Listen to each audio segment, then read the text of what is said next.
All right, so arterial lines.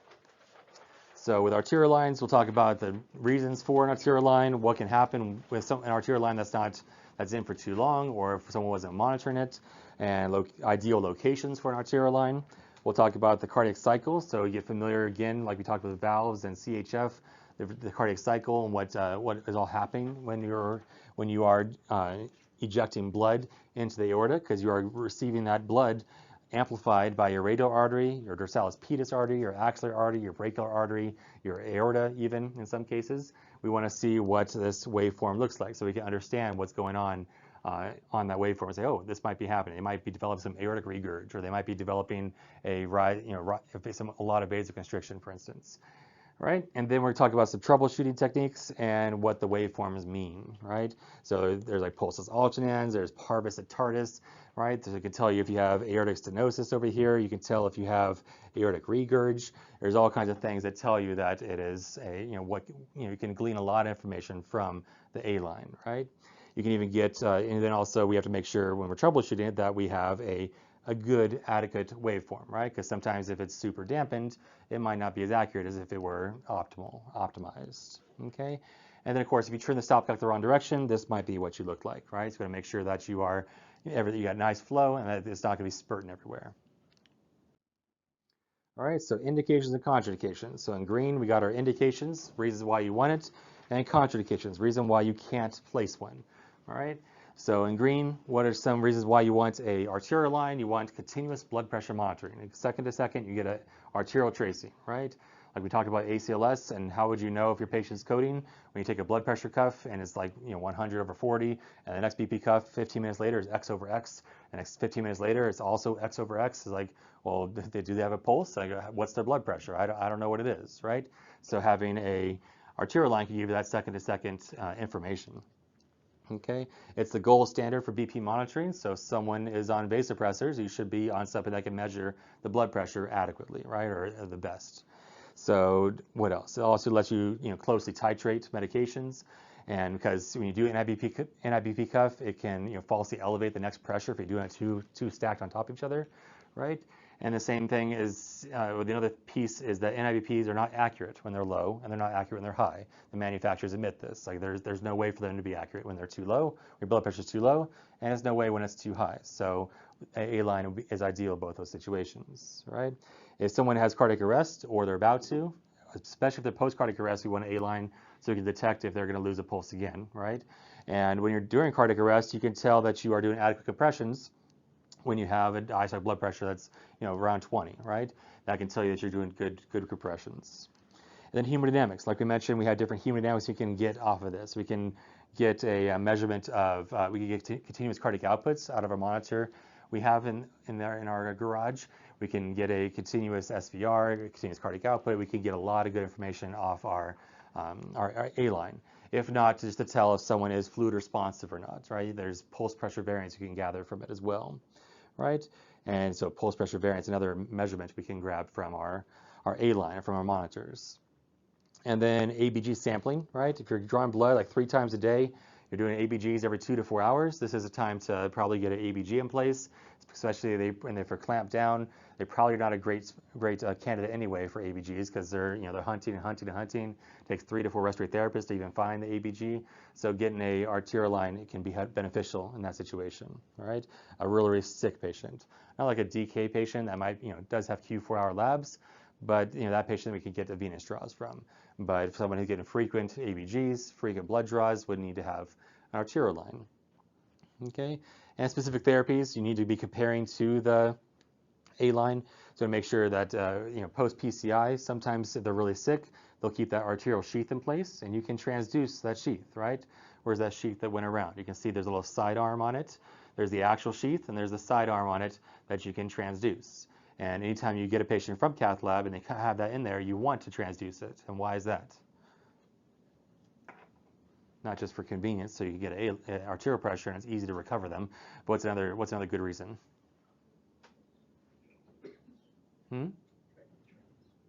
Trends, good. What else? Another heart attack, maybe. I mean, does it tell you about cardiac function? It can, maybe, but it's going to tell you if it's out. What if the sheath comes out? They pull it out themselves. When you're going to go in there, you're going to find a huge bloody mess, right? So the monitor is smart and it says, hey, we went from 119 to no pressure. What happened? It says arterial line disconnect, question mark, right? So we want to make sure that it's transduced so we know that it hasn't fallen out. At the same token, we want to make sure it hasn't clotted off, because now it's a huge clot that's there, right? So those are indications for an arterial line. And like certain things like ECMO and balloon pump and Impella, you need to have an A line to compare to. And then contraindications. What are your contraindications to placing arterial line, right? When they have distally, they don't have good flow to their extremity, like a radial artery, right? You're supposed to do an Alines test, right? Y'all see my Alines test, right? So if you squeeze here, right? You squeeze and you compress both. Yes, it's all white, right? And I would let go one of the things, I'm going to get nice, good perfusion to my arm, right? So that's a Alines test. They have good, adequate collateral circulation. We don't want that. I mean, how many Alines tests have you seen done? But at the same time, there are patients that are much higher risk for getting an occlusion to occur. All right, and then vascular abnormality. So they have a weird vasculature there that's known or unknown. So that's why we usually do it under ultrasound, so we can see, oh shoot, where'd that arterial line go? Or look, it may be a huge left turn. So that might be another reason. They might have like Raynaud syndrome or something like that. It would not be a great candidate for an arterial line placement, right? They got vascular wall abnormalities. They have some anatomic and surgical abnormalities, such as like an AV graft. You're not going to put an arterial line where an AV graft is, just like you wouldn't put a peripheral IV.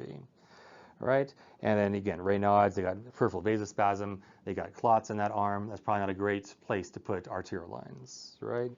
And then infection, you're probably not going to put an A line through someone's infection, or that's not going to be great that you're not introducing that infection into the arterial system, so that's not going to be the best situation. And then we have coagulopathies. So usually to place an arterial line, it is arterial, and worst case scenario, it can cause hematomas, they can miss. So we want to make sure that we have a relatively good coags, right? Coags are good. INR is decent. The platelets are decent. If their platelets are less than 50, we're probably like 45, 40. They might still do it, but definitely if the platelets are less than 40, we're going to wait and get the platelets better before we place an arterial line. Same thing for the INR. INR greater than 3, probably, if it's more than 2.5, yeah, you're probably not going to consider placing an arterial line. Wait till that's better. Okay, and then they got thrombolytics. They got TNK as a stroke patient. That's going to be, you avoid all of any punctures and all arterial punctures for 24 hours post TNK, right? So that's the reason. These are contraindications to placing an arterial line, right?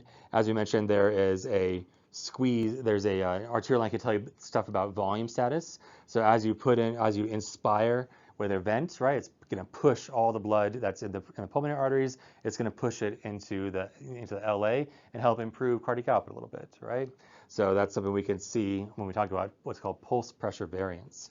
It can tell us good information about someone's fluid status sometimes. All right, so locations of arterial line placement and complications that might occur when you have a arterial line, right? So what are locations you might place? All right, so locations are going to be the radial is preferred. That's our best shot. And the next thing is the DP, the dorsalis pedis, is a great one. I've not seen one just yet, but probably not in the ICU, wouldn't see one. It'd be a more healthier patient. You'd have the dorsalis pedis. And where's the dorsalis pedis? That is your top of your foot right there. So that is an option for arterial line placement, right?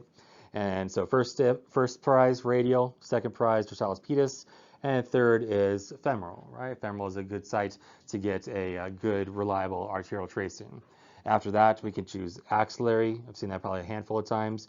And brachial is another option as well, especially if they don't have good distal circulation. All right. Again, the Alines test will be used to confirm that we do have collateral circulation. The brachial site does not have collateral circulation. So that's why it's not a good option. Your axillary does, your femoral does, right? So we got to make sure that we have a good collateral circulation. Otherwise, it can cause distal limb ischemia, right? So bleeding, though, is our number one complication. More than 50% of the time, it can bleed. So if we know it can bleed, do we want to tuck the patient in and make sure they're nicely tucked in and ready for the bedtime story? No, we got to make sure that the arterial line is awesome. That's what you want to see.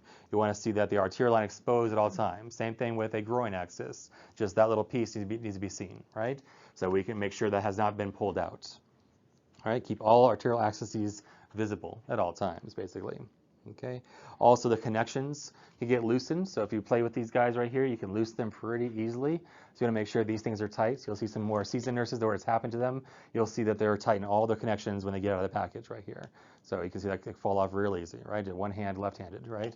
I'm right-handed and ambidextrous. But anyways, that's a way that you want to make sure that that's a risk for bleeding if we don't tighten those connections, right? And again, lines always visible. And then if you're doing multiple attempts for the attempt process, that could cause, vasospasm, be very painful. And what can help with that and help with the procedure in general is giving lidocaine. A local anesthetic can help prevent that vasospasm from happening. It improves success rates, so you get a good cannulation. And otherwise, they're like going to the other arm, then they're going to the femoral, and they're going to the brachial. So it's a way to prevent that. Thrombosis can occur on that arterial line, so you don't want to keep it in place for too long, right? So about 20% of the time, so 1 in 5 patients can get thrombosis. And then every, 2 days, that's going to increase your chance of thrombosis by another 10%. So if they don't need it, right, every single day you assess, do they need this plastic in them or not, right? Whether it be a ventilator, a peripheral IV, a central line, or an arterial line, or a Foley catheter, which is silicone. But either way, you want to make sure they have all of this, we decide every day, do they need this at all, right? And thinking about the indications, what would be the reason why you would not need an arterial line?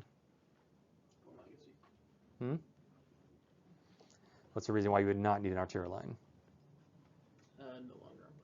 No longer arm pressors, right? Usually when they start adding that second pressor, that's what's like, oh, it's like an arterial line too, please, right? So it's like, order up, I need an A line, because so I can, they're sick enough to be on 2 pressors, they're sick enough to get a arterial line, right? So thrombosis can occur if it's in for definitely more than 2 days, a high risk. So we want to make sure we are pulling it out if we don't need it, right? So what else increases the risk for thrombosis? The blood pressure being very, very low. You imagine a low flow to that site with a huge catheter in it. It's easy for that pooling of blood to occur and thrombosis to occur, right?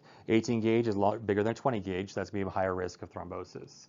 And embolism is possible. So the clot at the end of it can happen, or you might have an A line that someone forgot to flush. Like, oh no, I'm going to save it, and then flush, and they flush a little clot through the lines. So that's another reason why you want to make sure your line is clean at all times, or clear, I should say, at all times, and that we have a waveform on the monitor, right? And then intra-arterial infusions. Oops.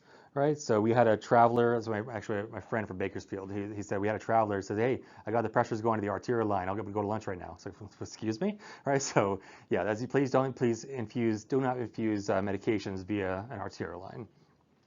And then structural. So there's structural reasons why they might develop an aneurysm and develop a hematoma at the site that we can hopefully try to mitigate by taking the line out, or especially when we take the line out, do already applying enough pressure to make sure they don't deform a hematoma, right?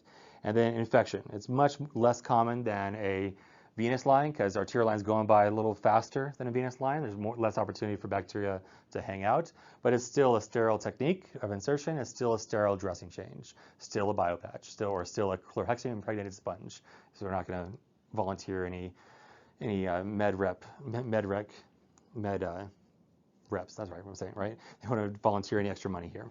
All right, so yeah, so femoral lines are easy to get a hematoma, right? It's kind of difficult to apply pressures all the time. And you can use a femstop if you wanted to. If they're really high risk for bleeding, like they've got to take that A line out, but the platelets are like 35, right? But the A line looks really grody and they keep stooling everywhere. So it's probably a time to take that femoral line out. Okay. So those are our sites, and then also the complications. So here you can see they have an A line in place. This A line needs to come out, where the platelet count be 30 or 50, all right? That A line needs to come out. It's definitely blocking distal flow, right? So when you have an A line in place, you're going to just do a quick cap refill, quick neurovascular check, see if they have any pain, any tingling, if they're able to talk to you or not. But we want to be assessing distal neurovascular status, right? Here's A line's been in for too long, so that can lead. This is like 4 days prior to this one right here. So to make sure that we have good adequate flow. All right, so setup and insertion. You're going to set up for an A line. You're grabbing all the stuff you did before, because that's just the setup we talked about for pressure bag, pressure tubing, all those things for any kind of insertion, any kind of transduction, I should say, anything you're going to transduce. Now we're doing specifically A line, right? So A line, you want to grab the ultrasound, so that way we know we're hitting the right target. We're not doing multiple attempts trying to find it and we're blindly. We got these. This company right here comes in a little box, really nice. It has everything you need in it, except for everything you don't need. It doesn't have gauze. It doesn't have biopatch. It doesn't have a tegaderm. It doesn't have a lot of things, but it has most things. But it definitely has your needle. It has your catheter that we passed around, right? And that catheter you passed around is the 6-inch variety, right? So 6-inch variety that does not go in the radial, that goes in the femoral. And it can, in a pinch, go in the radial if they really have weird anatomy. They just based on the provider's decision and discretion. But the 3-inch is usually radial. You can see on the front of the package, right? It's 2024. They can use bigger font, I think. Right? I think fonts were invented recently. I don't know. To raise the font, say 3, and this one's 6. That way you know clearly which one's the 3-inch and which was the 6-inch. Because inevitably we're going to do a radial approach, and you pull open the 6-inch catheter. Oh shoot! Whoops! I gotta toss this. Right? If you do, just bring it here to education that we teach poor souls like you, so we can show you guys extra A-line kits. By the way, we got 3-inch kits and 6-inch kits. There's a different variety of called the Arrow. It looks like this guy right here.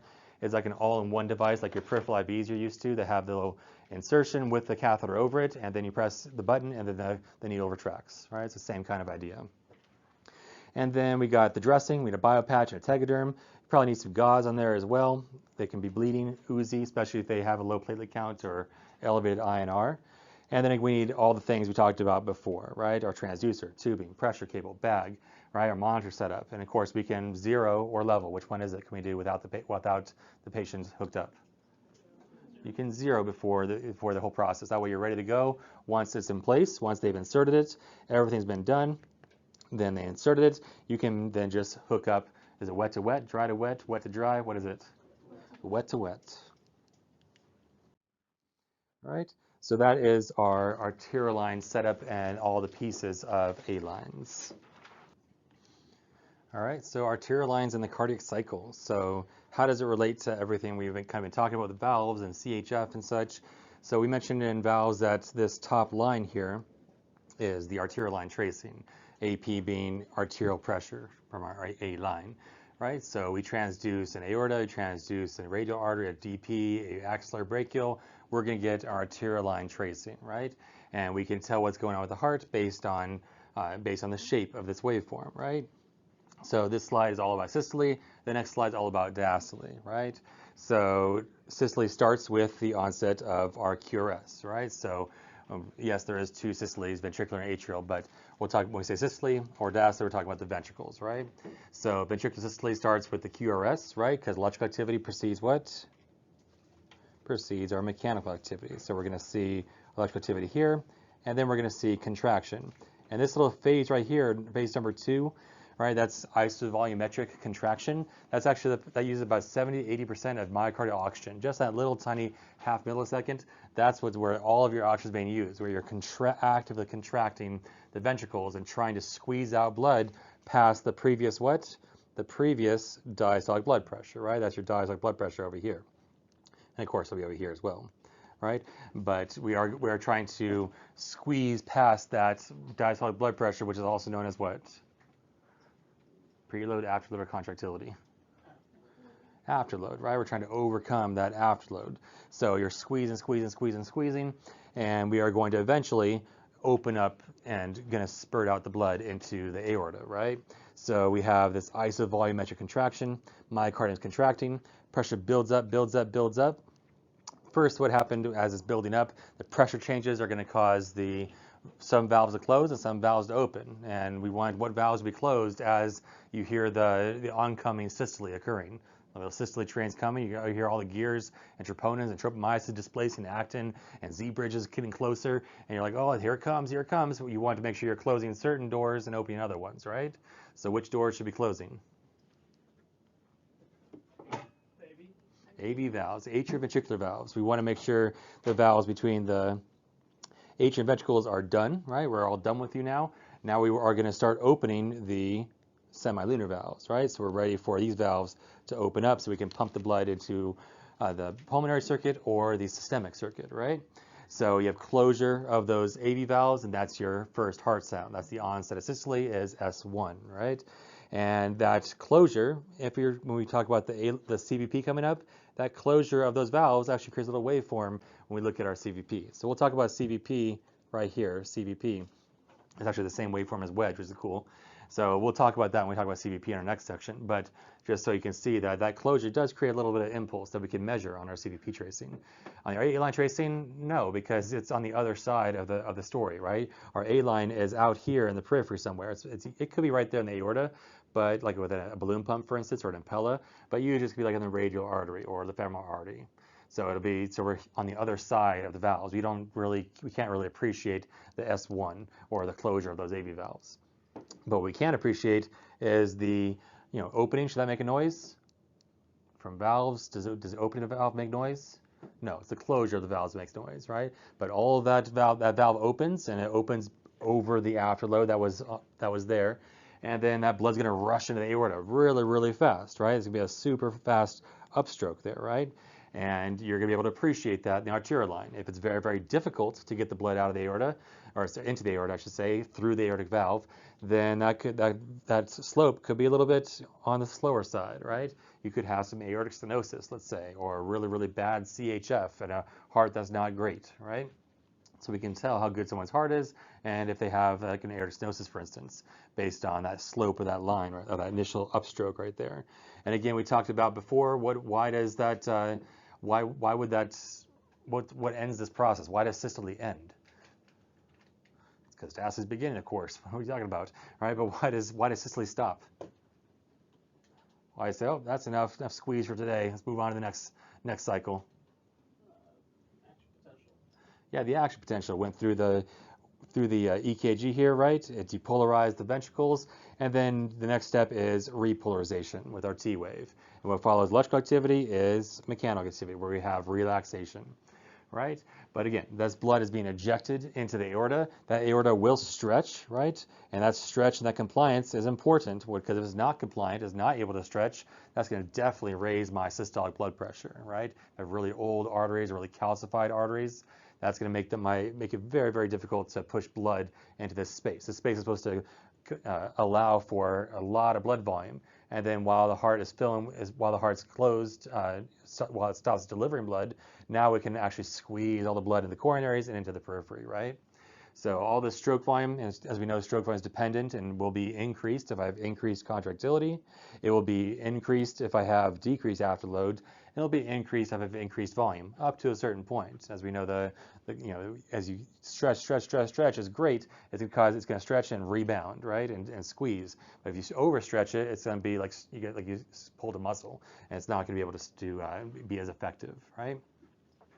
So the reason why this pressure falls right here is because we had T-wave activity. We had repolarization of the muscles. All the muscles start relaxing, and the pressure starts its downstroke right there until until the AV valves actually close, right? The AV valves close. Sorry, I said AV valves. Until our aortic valve and our pulmonic valve close, our semilunar valves.